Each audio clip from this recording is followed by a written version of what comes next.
first question, I guess, is as a as the other half of the person who experienced a miscarriage, although you didn't physically have the miscarriage, what would you say was the hardest part about it?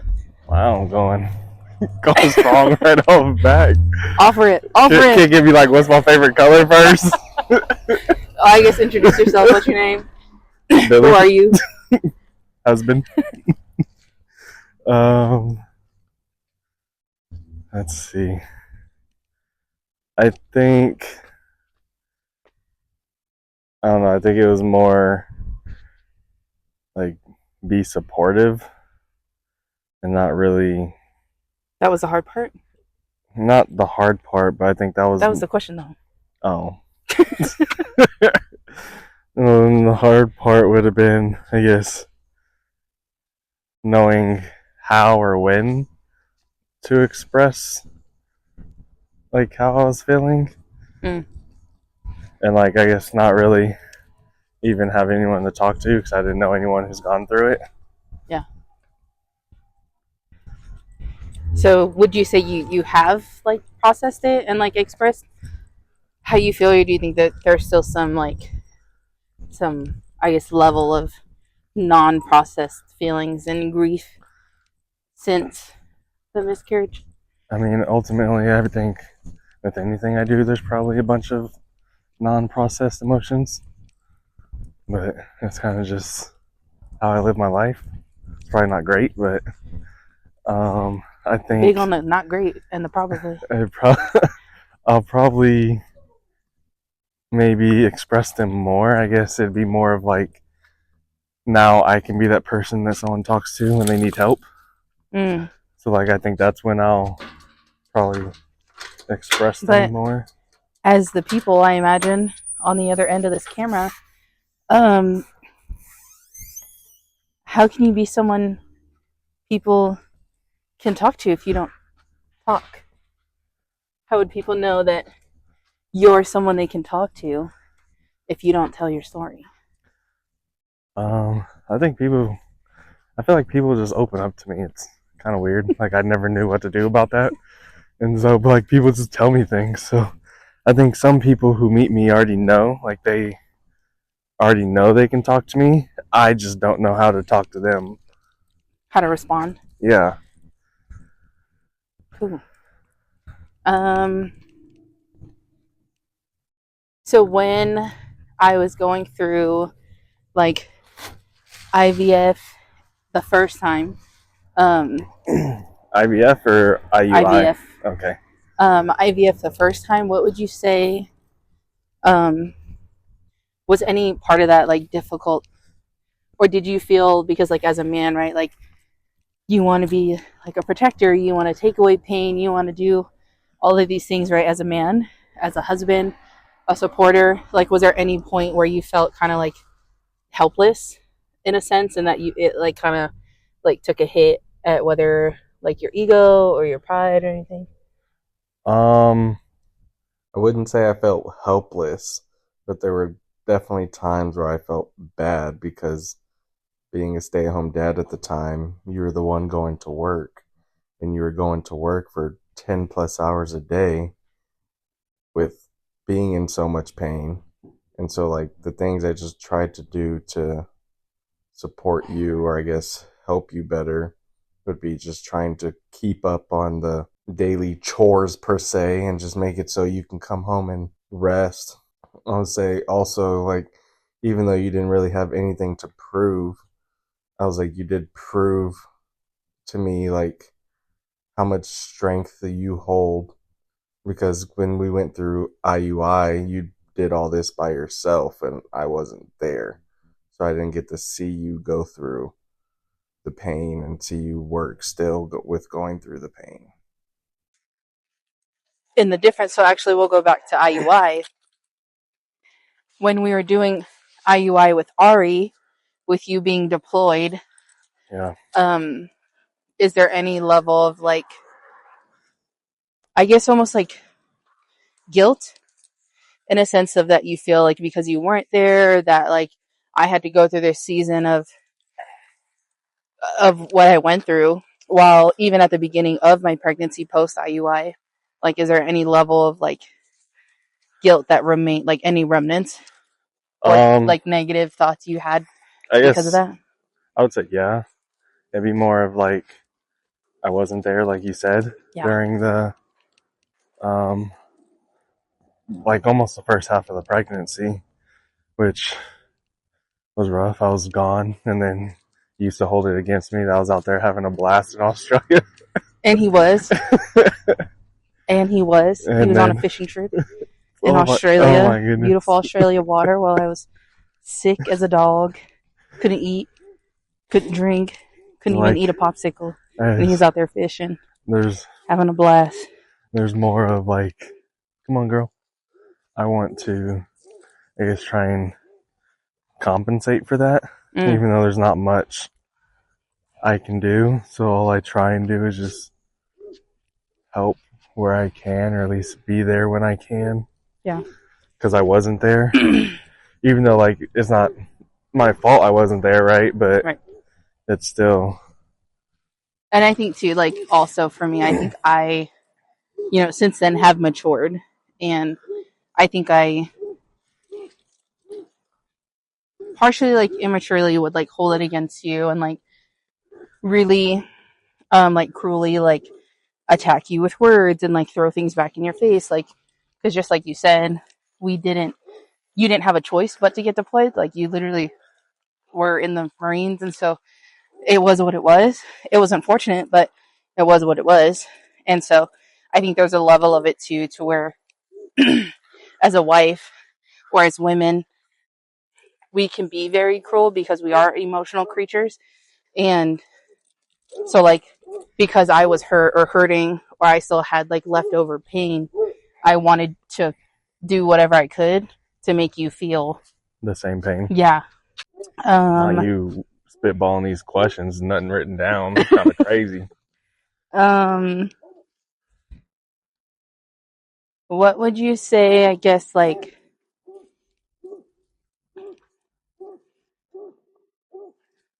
Why do dogs sound like that? right, like, it's almost like their dog is like barking into a A like a cone. megaphone or something. Such Yeah. a deep If y'all bark. can't hear it now, you'll hear it when we get closer. Oh, it's a beagle. Yeah. Or no, what are those? I think it's like a wiener beagle. No. They're Yeah. bloodhounds. Oh. I Oh. think of the one off of Alice in Wonderland. That's Mm. why. But okay, let me ask the question again. So, Okay. what would be a piece of advice that you would give to any husbands whose wives are um, going through IVF, or even just starting the process of being diagnosed with, or receiving a diagnosis of infertility of any sort? Kind of like, for them as the man, like, kind of how, or what you wish someone would have told you in that season. Um, I guess just don't have your guard up, because I think a lot of men too, like you think of once women get emotional, men put their guard up or want to like fight back, or just you think of like the whole, like when women are on their period and so they have extra like those hormones, right? Well, this is like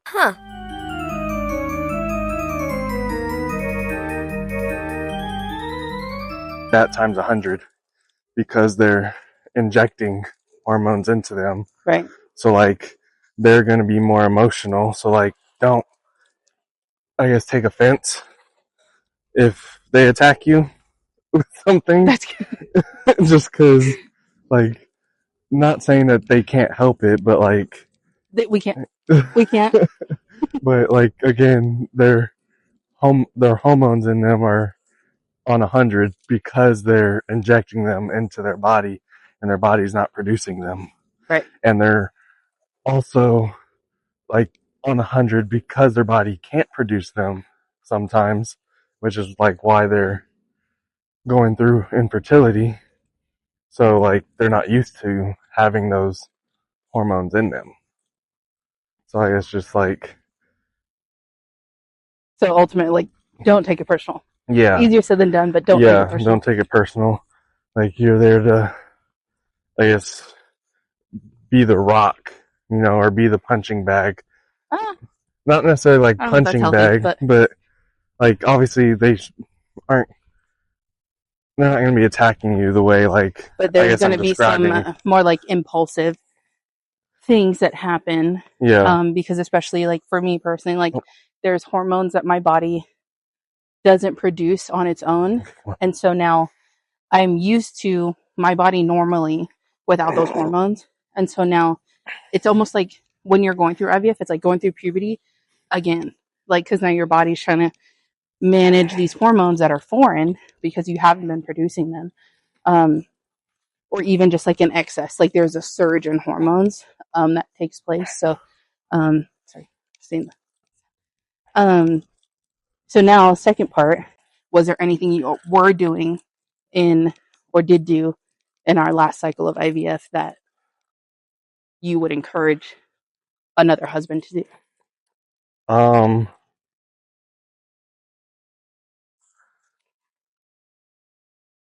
I I guess the one thing I would encourage them to do is try and take as much off their wives' plate as they can. Like I know that's for some that's probably easier said than done, Yeah. but even if it's just something small, like I guess putting the laundry away, right? Mm-hmm. Just anything that because this is a tough process emotionally and physically. Yeah. So like just anything that you can do to lessen their load would just be better all around for both of you. Mm. But also just I guess know that like I don't remember where I was going with this. But I guess another thing is something I guess I wasn't doing this last time would be more of like pray.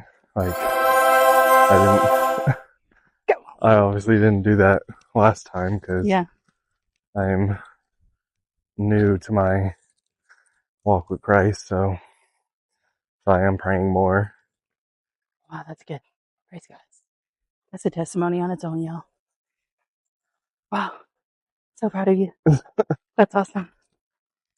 I just want to like emphasize what Billy said when he's talking about like one thing I would do more is pray. So like me also, when we were going through the first round of IVF, I strayed so far from my Christianity, from my faith in God. Um, I was fully reliant on myself, fully reliant on the doctors, and so I didn't pray. But like I've already shared before, I um, I blamed him. I was angry at him, and so like Billy said at the time, Billy wasn't a believer, even in the slightest. Like Billy wasn't a believer. Um, and so now just to hear him say that is super awesome. Um, is there any questions you have for me? I guess as someone who is going through infertility and going through IVF, what would you want from your husband to support you? I'm gonna keep this for proof, y'all, because he asked the question. Um, I would say, what is this? I don't know. I was looking It at it looks right brand there. new too. Okay. I would say that I want more, I guess, like mindfulness, kind of like where there's times where there's things that I think about, right? So, like for me, especially, so what I can think back to is our first time during IVF and how not intimate we were with each other, and kind of like how, although you may be joking or like, you know, being you, um, like how much it does like make me feel guilty that I can't give you that I don't have the capacity to offer that part of myself to you. Um, whether or not due to doctor's orders or due to my lack of energy or just pain that I'm feeling. So I would say like just like more mindfulness and like around that specific season. And I don't know if that's specific to us, but I'm sure someone else has experienced that. Okay. And I would also say another thing I would want from my husband would be just along the lines of things you've already said. So, like, absolutely do the laundry. Um, don't ask me, what do you need? Like, do not, I mean, this goes for any, this goes for, I need to know though. this goes for any situation ever. I am not a mind reader. Stop asking your wives what they need. If you've been with your wife for longer in close quarters, if you have been with your wife or you guys dated for XYZ and now you're married, stop asking your wife what she needs. It's not that easy. Stop. Just think. Just stop for a second and be like, dang, what are some things that she always asks me to do? Or what are some things that she complains about? What are some things, like, because just to like go into a little bit of it, the mental load, I believe, is the hardest load women have to carry, is because it's coming down to deciding what we're going to wear for the day, deciding what the kids are going to wear for the day, deciding what the kids are going to eat, deciding what the kids are going to eat for lunch, for dinner, deciding, like, fighting bedtime, fighting all the things. Like, our minds are at full capacity. So I need you as a grown man to think, to use one of the best gifts that God gave us, our brains and our minds, and to exercise them. I did think, and my thought told me to ask you what you need. Your brain said, ask her. But also, ladies, and I'm working on this myself, if he takes it upon himself to do something, and I'm very guilty of this, takes it upon himself to do something and you criticize it, he's not going to want to do that for you. Facts. So like I said, I'm guilty myself. I do this a lot. So I'm working on it. But I did just want to put that out there. We cannot expect our husbands to take the initiative to put away the laundry, fold the laundry, like all that stuff, clean the kitchen, do the dishes, but then critique that they did it wrong simply because it's not how we would have done it. So that's what I would say. That's my caveat to men: stop asking your wives what they need and to just do it. That's the caveat to the wives. To, if you want your husband to stop asking what you need, stop critiquing what he does do and what he thinks you need. And then when you're calm, when the situation has passed, if you need to have a conversation about it, have a conversation. But don't have an emotionally weighted conversation, especially in the heat of the moment. Also, there's no wrong way to fold anything. He obviously wants to start an argument. But yeah, I think that's it. That was a cool Q&A. Maybe we could do like Q&A walks. Yeah. Maybe we'll do that. Call them quacks. Anyways, bye, you guys. We'll leave the creative. I don't know. Do you guys like that? Quacks with Kiana and Billy. Or we could be B and K. Quacks with B and K. Billy and Kiana. That sounds weirder. Anyways, peace. Love y'all. Deuces. No. Oh. That wasn't. You were supposed to get it. Anyways, peace. Love y'all. No, Jesus does too, you guys. Jesus loves you too. Sorry, I'm not on here yet. I'm not on.